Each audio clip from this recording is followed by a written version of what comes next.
Everyone says the economy is broken. Everyone says nobody has any money. And yet the restaurants are full.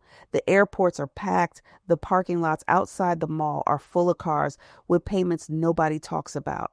So, how is that possible? Maybe you have felt it. Scrolling late at night, someone from high school posting from business class, a coworker rolling up in a new truck, and for a second that quiet gap opens up in your chest. Everyone seems to be doing better than you. But here's the question you are not asking. How much of that is actually real? Because a lot of the wealth you are seeing is not wealth. It is access. It is a payment plan. It is a rental. It is a photo taken at exactly the right angle. Now, some people really can afford the car, the bag, the trip. This is not about them. But the truth is, most of the people you're looking at fall into that second group, the ones one bad month away from losing the whole performance. So if you have ever looked around and felt like everyone is richer than you, this is for you. 10 someone is pretending to be rich.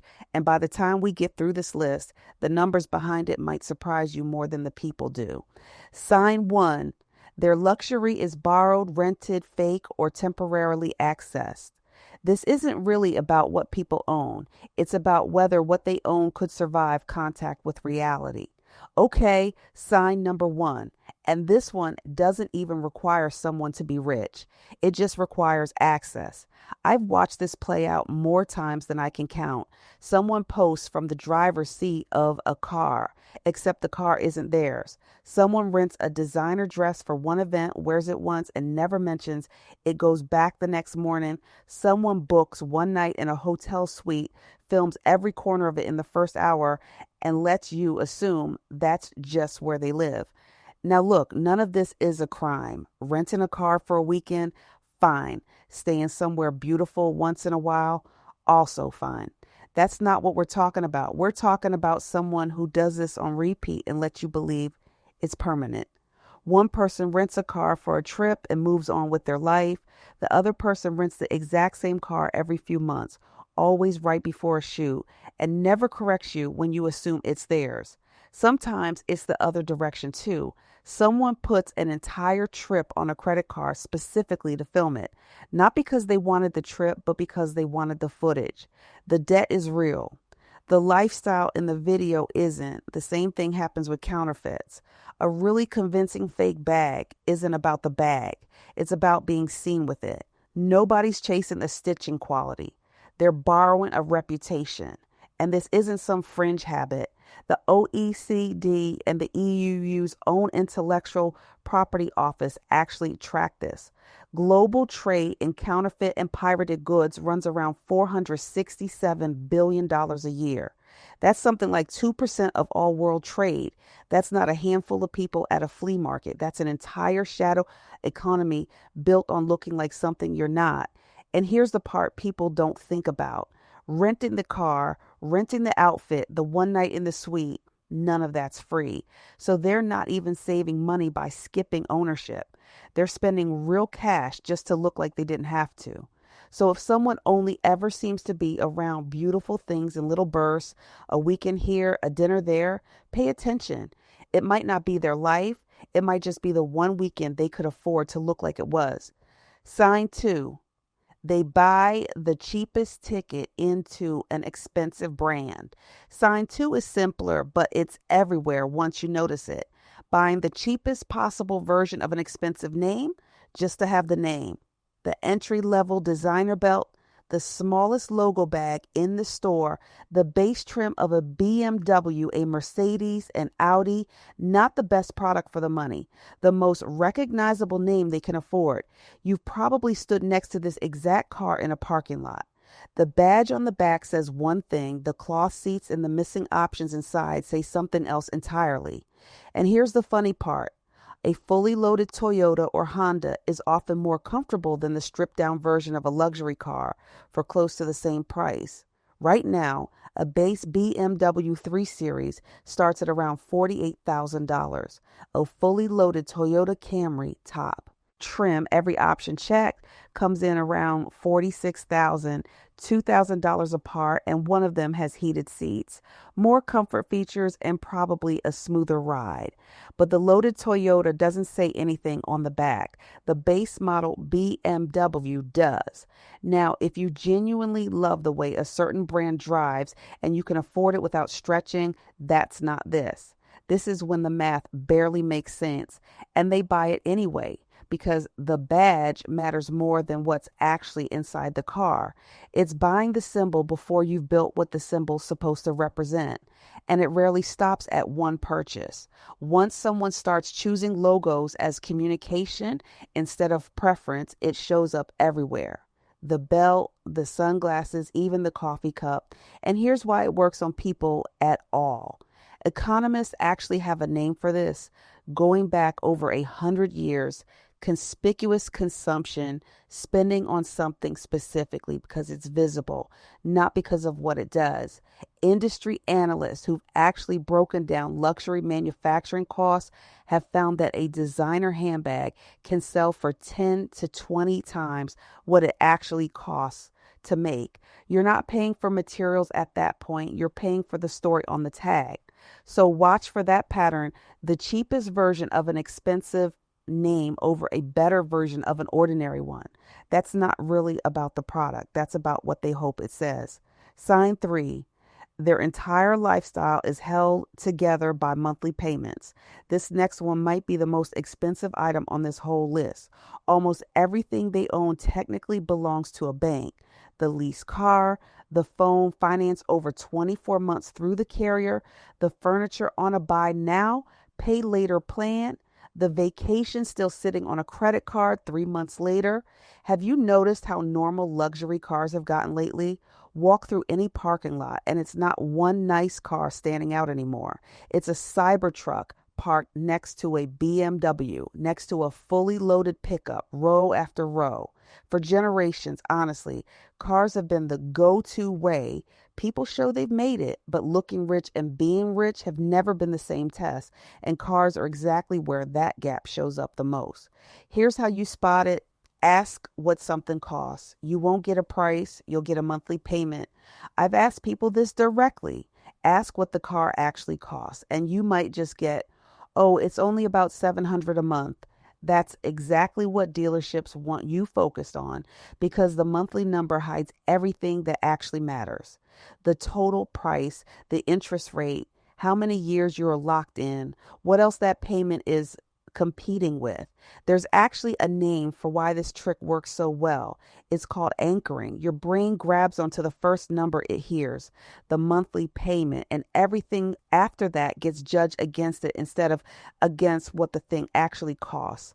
Let's do the real math for a second. $700 a month over a 5-year loan, that's $42,000. And that's before insurance, gas, and repairs.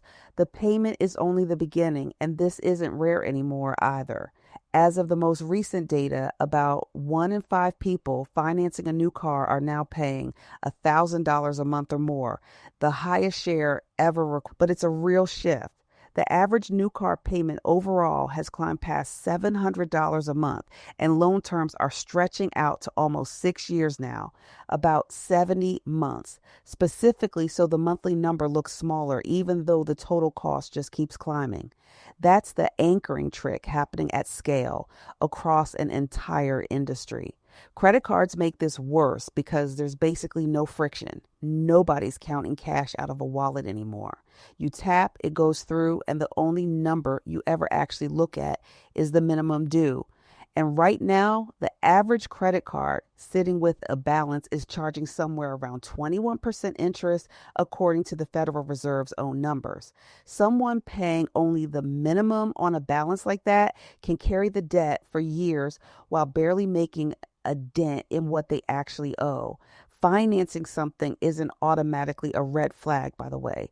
Most people can't pay cash for a car or a house. That's just reality. The red flag is when the payments are building an image of a life they couldn't actually afford outright and couldn't survive if one thing went wrong. Because every payment is a claim on next month's income before next month even shows up. They're not spending what they have. They're spending what they're hoping to have in 5 different directions at once. That's how someone ends up with the nice apartment, the newer car, the full closet, and almost nothing left at the end of the month. None of it was ever fully paid for. It was rented from a bank 1 month at a time. Sign 4, they have visible luxury, but no financial breathing room. Sign 4 isn't about what they own. It's about what happens the second something goes wrong. New car, nice apartment, recent phone, and one car repair turns into a crisis. One dentist bill gets pushed back for months. A short gap between paychecks turns into actual panic. Picture 2 people who look almost identical from the outside. One earns 6 figures, drives something newer, has a nicer apartment, and has less than a few $1,000s saved if anything happened. The other earns a lot less, drives something older, cooks at home, and has months of expenses sitting in savings. The first one looks richer. But if either of them lost their job tomorrow, only one of them could actually handle it without going into debt to survive. This isn't rare either. The Federal Reserve actually runs a survey on exactly this every single year.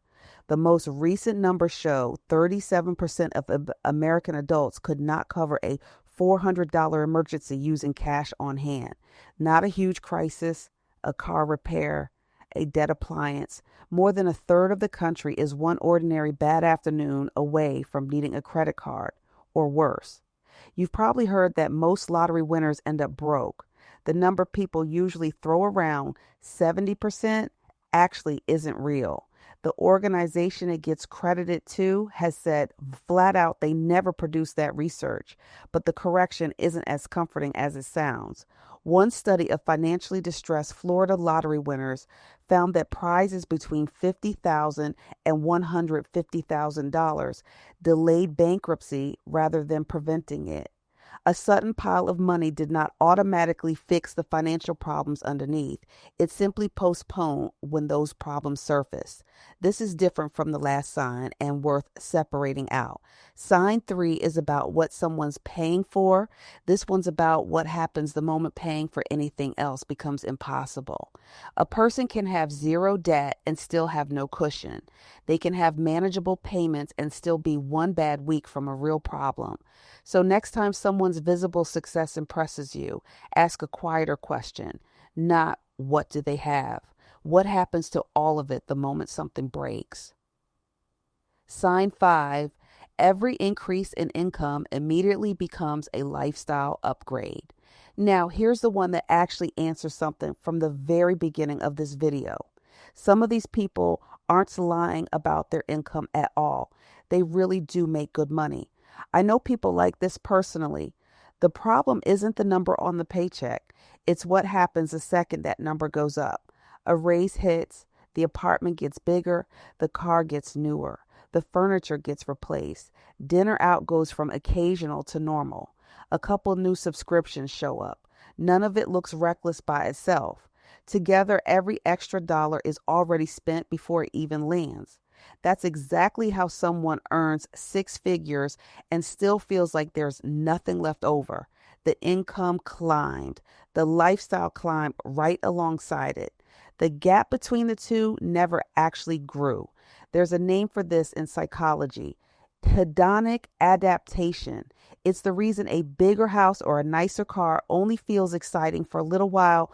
Then it just becomes the new normal, and you need the next upgrade to feel that same lift again, and it's not a small effect.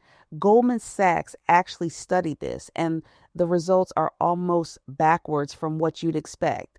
About a quarter of people earning over $100,000 a year say they're living paycheck to paycheck, but climb higher to people making between $300,000 and $500,000, and that number doesn't drop. It raises to about 41%.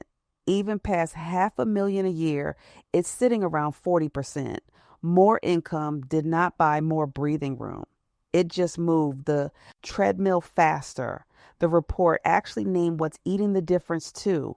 Housing, childcare, and healthcare costs rising faster than the income does, taking a bigger bite out of every raise before it ever gets a chance to become savings. Here's a quick bit of math worth sitting with. Say instead of absorbing that raise, someone put just $300 a month into an index fund instead. At the 10% return, this channel always uses over 10 years, that's $36,000 going in, but it grows into just under $60,000 because of the growth on top of it. That's the real cost of upgrading instead of investing, not just the money spent today. It's almost $24,000 in compounding that never got the chance to happen. Remember that quiet gap from the beginning when you're scrolling and it feels like everyone has more than you? This is a big part of where that comes from. Not because people are lying about what they make, because almost none of it ever makes it past their own lifestyle. To be clear, enjoying a raise isn't the problem. Nobody's saying freeze your life the second you get a bump. The problem is when all of it gets absorbed and none of it moves towards savings or margin. Income tells you what came in. It doesn't tell you what stayed. Sign 6. They cannot stop talking about money. They have not actually made. This one shows up. The second money enters the conversation, especially money that hasn't landed yet. Some people can't help steering almost any conversation back to money, whatever shape it takes that day. Their salary, a deal in the works, a number from their portfolio. You could be talking about literally anything else. And somehow, within a few minutes, they've mentioned what they made last quarter. Listen to how the number gets described too. A business made $500,000 this year sounds huge, except that's usually revenue before advertising, inventory, staff, refunds, and taxes come out. What they actually kept might be a small fraction of the number they just said out loud. Then there's the future tense version, which is even more telling. You've probably heard someone say it almost word for word. Once this deal closes, when this investment pays off, after the launch, the money's always one step away, always almost here. Money isn't real until it lands in an account. Everything before that is a projection, and projections fall through a lot more than people like to admit. There's a reason people talk about it like it's already theirs too. It's a version of optimism bias, overestimating how likely a good outcome actually is once it feels close enough to touch. The deal probably closes. The investment probably pays off. Probably is doing a lot of work in that sentence. The people who are actually secure rarely bring any of this up unprompted. They don't need anyone else to validate a decision they've already made peace with. If someone can't stop mentioning money they haven't banked yet, that's usually the most honest sentence in the whole conversation. Sign 7, their entire life feels like a wealth performance. This one's less about any single purchase and more about the performance around every purchase. I've scrolled past accounts that are exactly this, every single post engineered the same way. Every meal gets photographed before anyone takes a bite. Every hotel room gets a slow, sweeping video. Every flight upgrade gets announced. Every outfit is chosen because the logo reads from across the room. Posting a nice dinner once in a while isn't the issue. Everybody does that. The issue is the constancy of it, when nothing seems to happen in someone's life unless it's being watched. Notice what never gets posted too. Paying down a balance, an ordinary night at home, wearing the same jacket for the 5th year because it still works fine. None of that photographs well. So for someone chasing this image, it just never happens on camera, even if it's happening in real life. It shows up offline too, honestly, in how someone talks, how they dress, the little details they drop into conversation, always slightly overdone. Real wealth tends to be quiet. It doesn't need a soundtrack, and a lot of that audience isn't even real. A recent study that analyzed 100,000 influencer accounts found that on average, about 37% of an influencer's followers are fake or inactive. So even the proof of the audience watching can be manufactured. Ask yourself, if the cameras went off, how much of it would still be true? Sign 8. They turn every conversation into a status competition. This next one lives entirely in conversation, and it's really the same insecurity wearing 2 different outfits. First outfit, the one-upper. You mentioned a promotion, theirs was bigger. You buy a nice watch, theirs has a better movement. You mentioned a nice trip, theirs somehow had a better flight and a better hotel. Everyone you share gets quietly measured against theirs, and theirs always wins. Second, the condescending critic. You mention you're still in your same modest apartment and they ask why you haven't upgraded yet. Like staying put is a failure instead of a decision. Both come from the same place.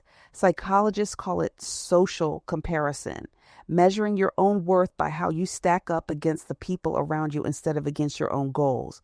There's actual published research on how far this goes. Economists actually studied this using lottery winners in Canada. For every $1,000 a winner took home, bankruptcy filings among their close neighbors rose by about 2.5%. Not the winners, the neighbors. Watching someone nearby suddenly display more pushed people to spend more themselves, financed by debt they couldn't actually support. Someone living comfortably within their means without needing to prove anything is quietly threatening to someone who's built their whole identity around visible spending. Your restraint raises a question they don't want to sit with. Were their upgrades ever actually necessary? So if being around someone consistently makes you feel behind, pause before you blame your own finances. Sometimes it's just that their whole sense of self depends on staying slightly ahead of you. Sign 9. They are always one opportunity away from becoming rich. This one's about where their wealth always seems to live in the future. You probably know someone like this. There's always a new opportunity about to change everything. A trading strategy, a crypto position, a drop shipping store, a real estate deal about to close. And each one quietly replaces the last one a few months later. No explanation given. Ask what happened to the last big thing, and the subject changes fast. To be fair, none of these are automatically scams, and rare success stories genuinely exist in every one of them. The problem isn't that they're trying. The problem is that rare outcomes get talked about like they're normal and practically guaranteed. Take day trading. Regulators like the CFTC and European market authorities have actually looked at this using real broker data, not vibes. Somewhere between 70 and 90% of retail day traders lose money. Break it down further, and it gets worse. Some studies find around 10 to 15% of traders show a profit in any single year. Stretch that out to 3 years or more of staying consistently profitable, and the number drops to somewhere between 1 and 3%. That's not a strategy people are talking about. That's a small minority getting lucky loudly while everyone else quietly gives up and moves to the next thing. Notice what's usually missing underneath: stable income, actual saving, a skill that pays regardless of what's trending this month. Just one big idea, replacing the last one, performing the outcome before the outcome ever shows up. Sounds a lot like sign 6, doesn't it? Money that only exists in future tense. It's not fake exactly. It's just permanently pending, which conveniently means it never has to prove itself. Sign 10. Their lifestyle is the only proof that their success is real. Last one. And it's the one that ties everything else together. I've seen this pattern up close, especially online. Someone's got all the visible proof: the car, the watch, the hotel, the flight, maybe even a screenshot of some huge number. But ask a few simple questions and the answers get vague fast. What does the business actually sell? Who's actually buying it? Is that number revenue or profit? How long has it actually been consistent, not just this one good month? This shows up most with people using a lifestyle to sell something: a course, coaching, an investment strategy. Look what I have. Therefore, whatever I'm selling must work. Except the lifestyle itself might be financed, rented, borrowed, funded entirely by other people buying into the exact same dream they're selling. And that's the thing worth carrying out of this whole video. When the image is the only evidence on offer, the image might actually be the product. Run every other sign through this filter: borrowed access, brand name purchases, the payments, the missing savings, the nonstop performance. Ask what's actually underneath it, And sometimes the honest answer is nothing solid at all, just enough confidence to keep the story going for one more month.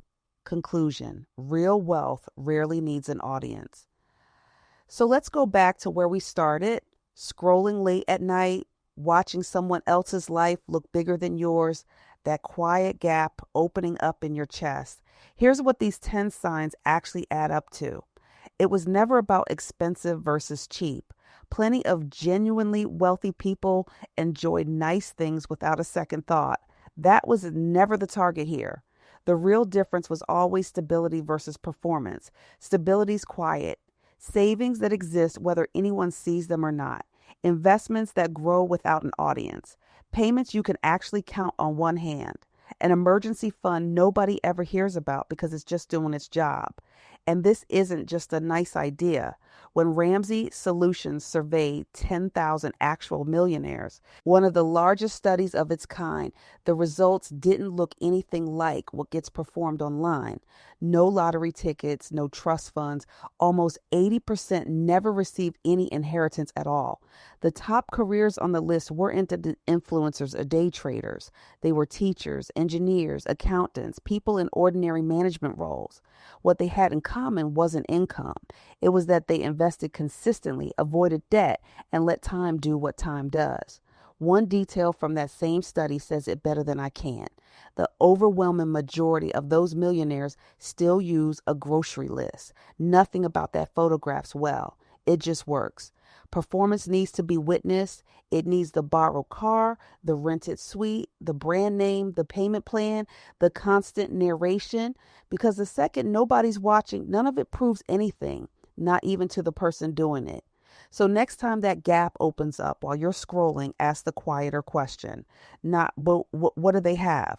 What's actually underneath it? More often than you think, the answer is very little, and the whole thing is one bad month from needing a new audience to convince. Here's a simple test you can actually use on someone else or on yourself. If you had to pay for it without ever telling a single person, would you still want it? If the answer is no, the purchase was never really about the thing at all. You don't need to compete with any of it. Real wealth was never loud to begin with.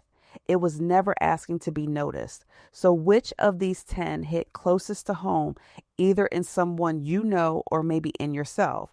And which one do you think social media has made worse? Let me know in the comments. And if this got you thinking, there's another video on the channel that goes even deeper into the everyday habits, quietly keeping people broke. I think you'll want to watch that one next.